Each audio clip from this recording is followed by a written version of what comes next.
Le fait que la Chine soit le premier Occident du Japon est dû à la fois à la position géographique et à la longue histoire d'échanges entre les deux pays. Les techniques de culture chinoise ont sorti le Japon de la barbarie. Les caractères chinois sont devenus support de la langue japonaise. La philosophie traditionnelle chinoise a formé l'esprit du peuple japonais. Celui-ci est fier d'avoir maîtrisé l'essentiel de la culture chinoise. Toutefois, depuis la guerre sino-japonaise de 1894, l'apprenti a dépassé son maître. L'homme s'est rendu compte que la Terre était ronde. À l'est de la Chine existe un autre Occident. Le Japon a trouvé un nouveau maître. Ce qui est difficile à saisir, c'est qu'au moment du dépérissement de la Chine, le Japon s'est mis à étudier sa culture en y consacrant d'innombrables moyens et énergies. Pourquoi ces efforts ?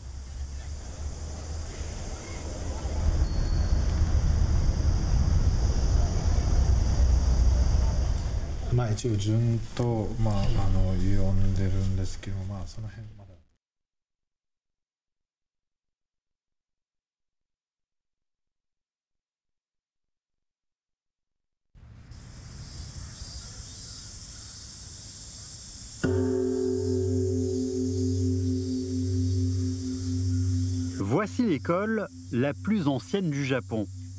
Les visiteurs y viennent pour connaître la culture traditionnelle et le confucianisme.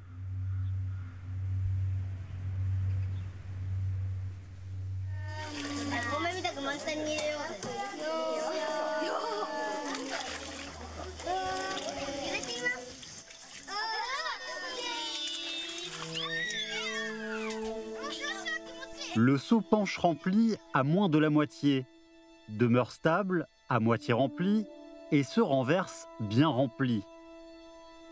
Le seau à balancement qui ne cesse de se dresser et se renverser reflète le destin de la sinologie moderne au Japon.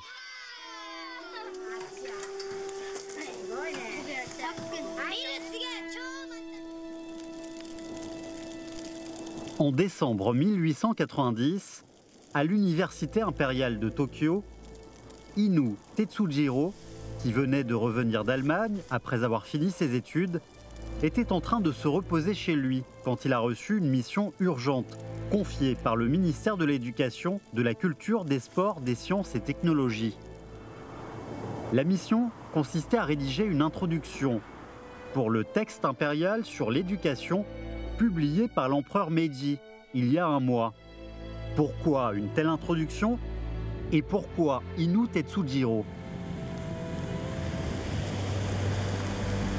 En 1853, le contre-amiral américain Matthew Perry a conduit 4 navires dans la baie d'Edo. Le Japon était ainsi forcé d'ouvrir ses portes. Où ce petit pays pauvre irait-il ? 自鸦片战争以后，还有在太平天国的比较混乱的一些中国，所以他们带有一些危机感。日本也将来将会这样，所以他们先推翻了比较保守的德川幕府。 明治維新っていうのは改革じゃなしに刷新されたっていう新しいページがめくられた。En janvier 1868, après le renversement du règne shogunal, le Japon a débuté son mouvement de modernisation en prenant l'Occident en modèle. La révolution de Meiji a divisé les intellectuels japonais en partisans du pouvoir étatique et partisans du pouvoir populaire. Les premiers préconisaient le pouvoir étatique donné par le ciel, tandis que les autres souhaitaient l'égalité entre les hommes. Les deux partis ne cessaient de se disputer. L'esprit du peuple se développait, ce qui ébranlait le règne de la famille royale. Ayant gardé une position neutre au début, l'empereur Meiji s'inclinait peu à peu face au pouvoir étatique. En octobre 1890, il a publié un programme prônant le redressement d'un pays dominé par le pouvoir impérial dans l'espoir d'appeler la solidarité du peuple, tandis que le texte impérial sur l'éducation a été déserté.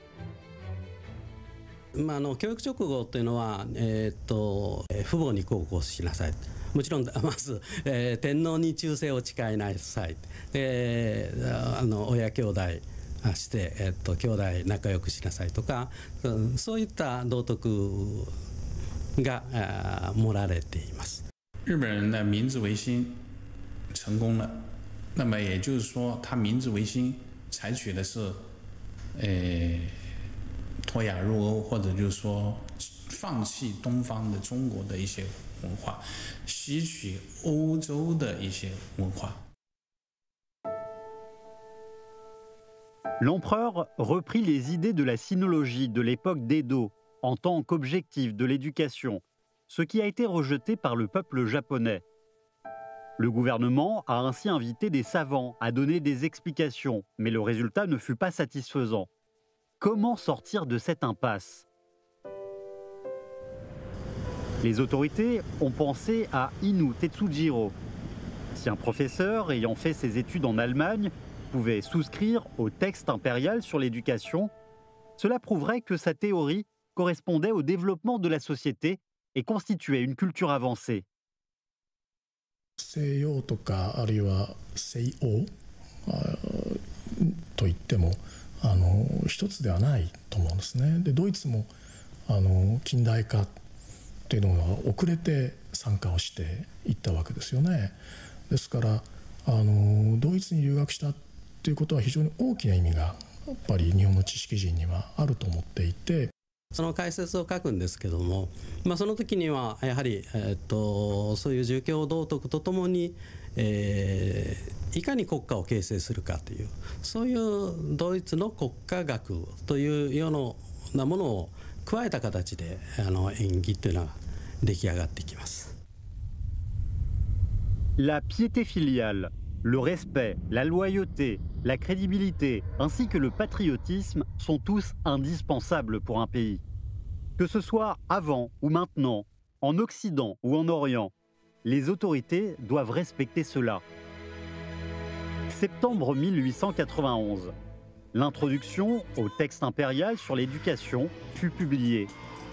En prenant l'amour pour l'empereur et l'amour pour l'État, est né le confucianisme japonais moderne. L'intégration de l'ancien confucianisme et le nouvel étatisme est l'objectif de la vie d'Inu Tetsujiro, ainsi qu'un phénomène idéologique et culturel intéressant. 3 ans plus tard, en automne 1894, dans la mer Jaune, a été enterrée la flotte de Beiyang. La Chine, à l'époque, étant pour le Japon démodé, la reconnaissance et les études de la culture chinoise pouvaient-elles encore se développer? Où leurs valeurs se trouvaient-elles?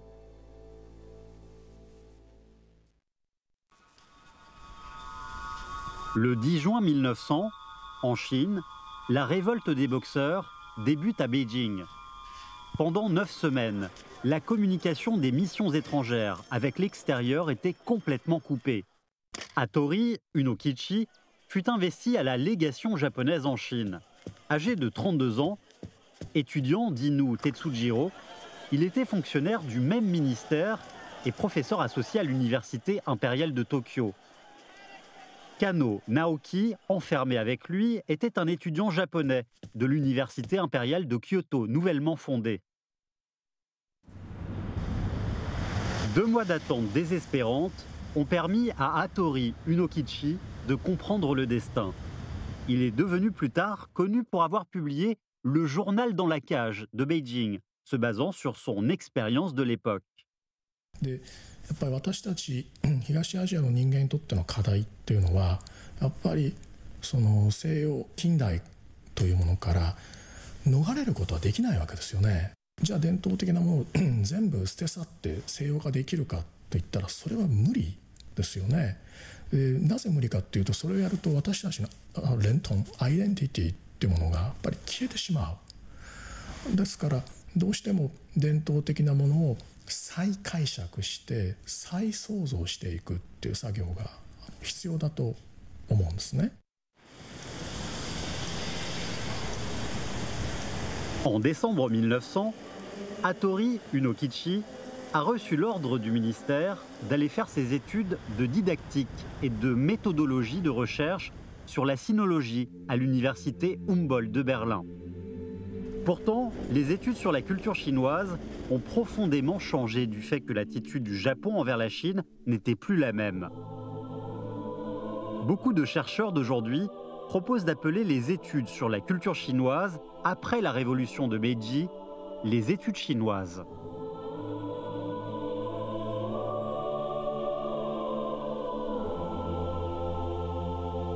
就汉学的历史就太长了。比如说那个江户时代的汉学家，他们读的是《论语》，读的是《孟子》，就不一定是研究中国。所以《论语》《孟子》已经是当时的日本汉学家来讲，已经是学肉化的那个东西。所以中国不一定是一个他者的东西吧。可是明治以后是有点不一样啊，还是作为外国研究的那个中国。En juillet 1902, Hattori Unokichi a été nommé professeur à l'Université impériale de Tokyo. Un mois plus tard, le gouvernement Qing l'a invité en Chine pour enseigner à l'Université impériale de Pékin. Durant son séjour de 7 ans en Chine, ses connaissances et pensées ont été beaucoup influencées par la Chine. Il a surtout remarqué l'attitude du peuple chinois à l'égard de Confucius. À travers observations et recherches, Unokichi a conclu que l'unification de la Chine devait être attribuée à la doctrine de Confucius.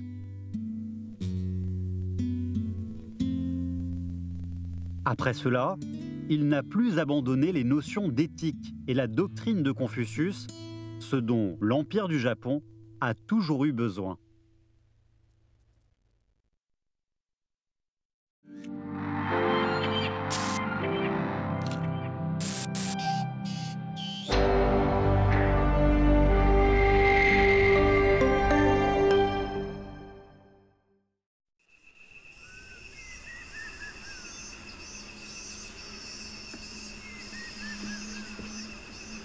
En décembre 1906, à l'école Ashikaga au Japon, afin de célébrer la première victoire du Japon contre les Européens dans la guerre russo-japonaise, Ito Tsukoyuki, maréchal de l'armée de terre et amiral, a convoqué les dirigeants supérieurs de l'armée japonaise pour y tenir une cérémonie à la mémoire de Confucius. Ils ont célébré le contrôle de la mer de l'Asie de l'Est par le Japon en rendant hommage à Confucius. L'amiral Togo Eihachiro, homme de mérite dans la guerre sino-japonaise de Diaoyu, était aussi présent à la cérémonie. 他们在那里告慰于孔子，当然是我们中国人会感到非常震惊和非常奇怪，但是从日本中国学史发展的逻辑来看，完全是可以解释，而且完全可以理解，或者某种程度上说它是必然的。当时1906年的时候，是日本已经进入到了企图向亚洲扩张的这个军事规划正在制定的过程中了。En automne 1911, la révolution Xinhai a renversé la dynastie Qing, ce qui suscita l'antipathie chez Hattori Unokichi, qui était alors très actif dans les milieux académiques et politiques japonais. À son avis, le plus grand méfait de la révolution était d'ébranler la fondation de l'éthique. Le renversement du pouvoir impérial en Chine n'a pas du tout suivi l'alternance des dynasties. Je suis ainsi convaincu qu'il existe en Chine le confucianisme, mais pas de doctrine confucianiste, et qu'au Japon c'est l'inverse. On connaît son destin à 50 ans. Pour Hattori Unokichi, qui a dépassé l'âge, connaître son destin est l'essentiel de la doctrine confucianiste. La vie de Confucius reflète sa connaissance de son destin. Unokichi a considéré la connaissance et le respect du destin comme le moteur des activités sociales de Confucius. La doctrine confucianiste trouve encore sa vitalité dans la société d'aujourd'hui. 有意思的是，服部于之记没有在这里打住，他把这个孔子的天命观引申为一种日本帝国对于世界的一种责任感，一种天命论。那么这样一种引申是怎么引申的呢？就是说，日本的文化应该是东西融合的一种文化，应该创造出一种新的文化。那么这种新的文化呢，要让世界，包括中国、朝鲜，包括世界在内，都受日本的这种新文明的这种恩泽。En 1938, un an avant sa mort, Hattori Unokichi a dit dans un discours adressé aux dirigeants de l'armée de terre et de la marine: « La grande mission de notre empire consiste à transformer et à reconstruire la Chine. Il faut conjuguer tous nos efforts pour y arriver. » Après tout, le destin de l'empire était de reconstruire la Chine avec la nouvelle civilisation japonaise. Hattori Unokichi, alors âgé de 71 ans, en était convaincu, car la sphère de coprospérité de la Grande Asie orientale serait bientôt achevée.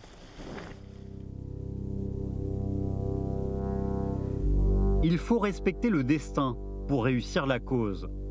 Au moment où Hattori Unokichi préconisait le confucianisme, une voix contre la culture traditionnelle chinoise au sein de l'Université impériale de Tokyo gagnait de plus en plus de partisans. En août 1909, au sein du comité d'examen de l'Association de l'Asie orientale du Japon, un article intitulé « Les études sur les mythes chinois » a suscité une grande discussion. De manière humble et objective, j'ai constaté que les textes du classique des documents, tels que le livre de Yao, le livre de Shun et le livre de Yu, ne correspondaient pas à la vérité historique. L'article a lancé ses critiques très vives contre l'histoire et la culture ancienne chinoise. Il s'agit là de la fameuse théorie de déni de Yao, Shun et Yu dans l'histoire de la sinologie japonaise. 其实我觉得他并不是为了批判中国文化，他只是秉着一种他觉得是科学的理念，在做一种实事求是的科学研究，因为他并不像中国人那样对尧舜禹有那样的情感。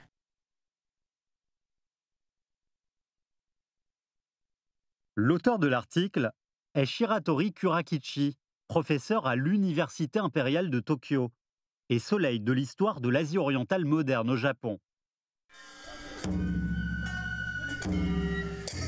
Pourquoi Shiratori Kurakichi a-t-il osé aller à l'encontre de tout le pays qui, sous l'égide de l'empereur Meiji, essayait de reconstruire l'esprit de la nation japonaise?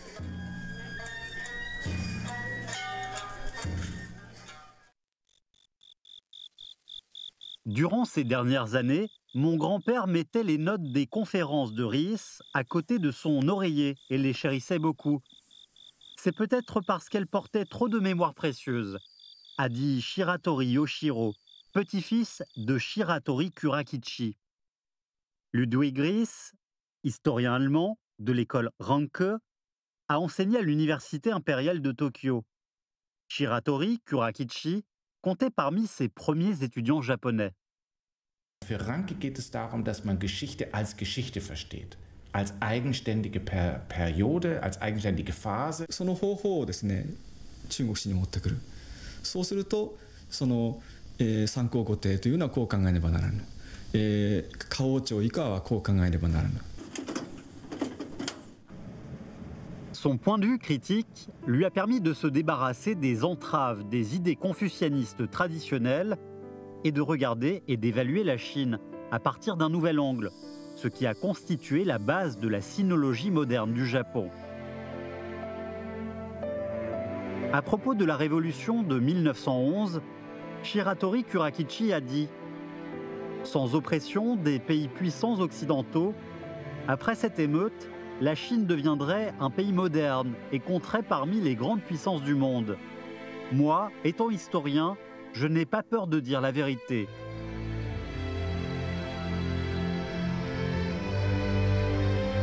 Le point de vue exprimé par Shiratori Kurakichi est plus profond que les autres sinologues.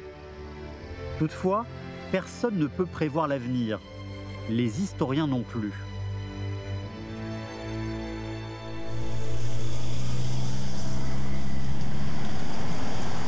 D'une part, Shiratori Kurakichi constatait que la nation japonaise maîtrisait la culture chinoise et qu'il était temps d'apprendre auprès de l'Occident.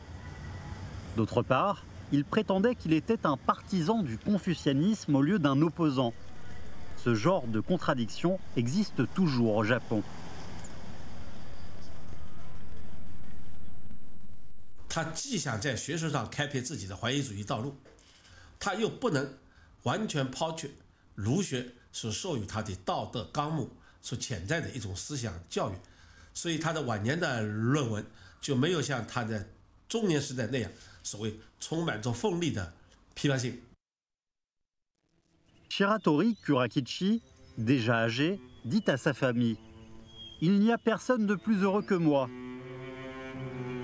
Sa carrière portant un caractère initiateur, l'expansion du Japon vers l'extérieur étant très rapide, lui-même ayant été témoin de la prospérité de son pays, ce n'est pas étonnant qu'il se sente heureux.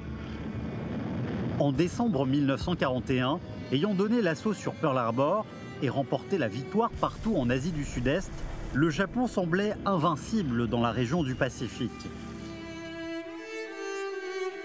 3 mois plus tard, la vie de Shiratori Kurakichi touchait à sa fin. Est ainsi tombé du ciel le soleil de l'histoire de l'Asie orientale moderne du Japon.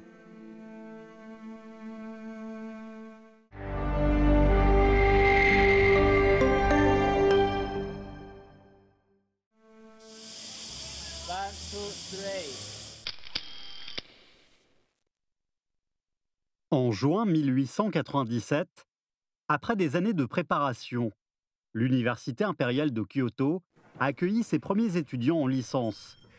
23 députés ont proposé au Parlement 6 ans avant d'établir une nouvelle université nationale au Kansai.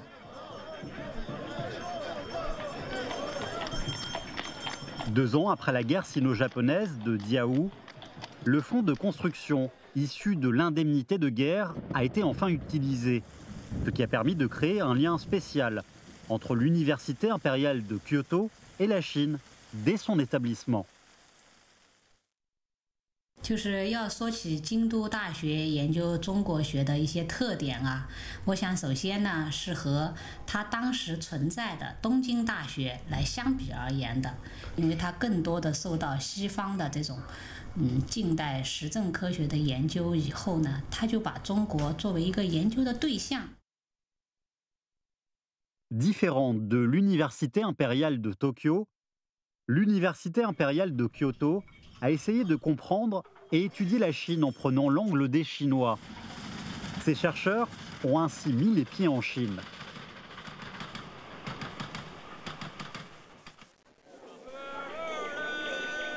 Ayant fini ses études à l'Université de Kyoto en 1900, Kano Naoki est allé à Beijing. D'après son confrère, Naito Konan, l'érudit chinois le plus apprécié de Kano Naoki était Gu Yanwu, vivant à la fin de la dynastie Ming et au début de la dynastie Qing. 东京大学的创办的目的是为日本培养这高级官僚，那谁来管这批官僚？那意思就是京都大学呢，它就是注重在这个学术上这个花更大的精力，是它京都大学的一个重点是特点。那用现在的话来讲呢，就是说京都大学的特点，它不在于为政府服务，而是为人类服务。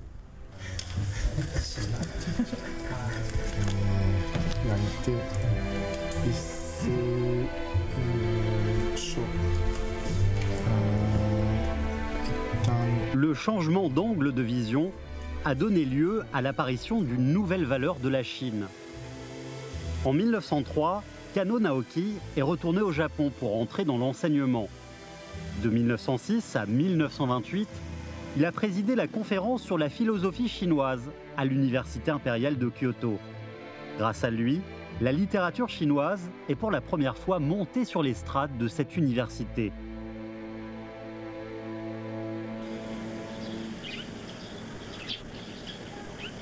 En été 1909, l'explorateur français Paul Pelliot habitait dans un appartement du Rutong Suzhou à Beijing, avec des documents précieux volés de Dunhuang. Il y rencontrait des chercheurs chinois et discutait avec eux. En octobre 1910, Kano Naoki et ses collègues sont allés le voir à Beijing. Bien qu'il n'ait pu voir les documents de Dunhuang à cause du retour de Pelliot en France, Kano Naoki a fait connaissance du savant chinois Wang Weiwei, qu'il admirait depuis longtemps. でこの明治時代の日本の中国学では相変わらず古い中国の研究がまだ大部分を占めていたわけです。で中国文学について言いますと戯曲とか小説というものは学問の対象としてはまだ成熟したものとして存在していなかったんですね。で加納先生はそれに対して、初めてこういった戯曲小説の研究に手をつけた。ちょうど中国でもその頃例えば王国維先生が中国戯曲についての研究を始めておられました。お互いに戯曲の研究をしているということで、大変話が盛り上がった。で、当時、地球の北極と南極に関する話題が、大変盛り上がっていたんですけれど、王国維先生と加納直樹先生も北極南極についての話をされたと。ただそちらの北極南極は戯曲の極ですね、北地南地ですね、地球の方は北地南地ですが、日本語では同じく極という音になるので。Ils sont devenus amis intimes. Leur sujet de discussion passait des études sur Dunhuang et les opéras aux littératures des dynasties Tang et Song.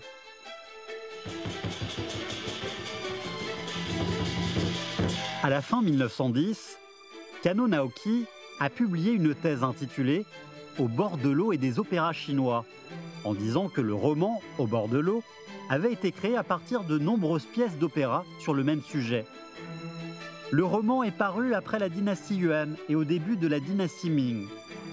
Il s'agit là d'un renversement, car jusqu'en 1980, certains chercheurs chinois pensaient que le roman de Luo Guanzhong constituait une base pour la création de pièces d'opéra par Gwen Ranting.